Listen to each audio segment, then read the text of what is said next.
lahat para pong mapaligaya kayo. Kaya pagpasensyaan nyo na kung suntinado ako, kung medyo matigas ang aking katawan. Okay lang yun. Basta ang importante, lahat tayo masaya. Ang importante, makasama namin kayo ngayong araw na to. Makita namin kayo, makapagpasalamat kami, at maparamdam po namin ang pagmamahal po namin sa inyo. Alam nyo, nung araw, sabi ko nga, ang dami kong pinagdaanan sa buhay. Naging tricycle driver ako nung nag-aaral pa ako ng college. Naging waiter ako, dishwasher, janitor, at kung ano-ano pang mga racket ang pinasok ko.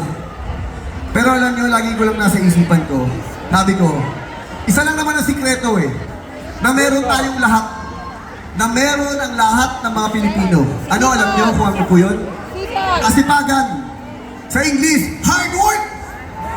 Tama po ba? Masisipag po ba mga Pilipino? Alam nyo, nung nasa Canada ako, ang mga Pilipino doon pinag-aagawan. Bakit? Kasi alam nila, ang mga Pilipino masisipag. Hindi madaing.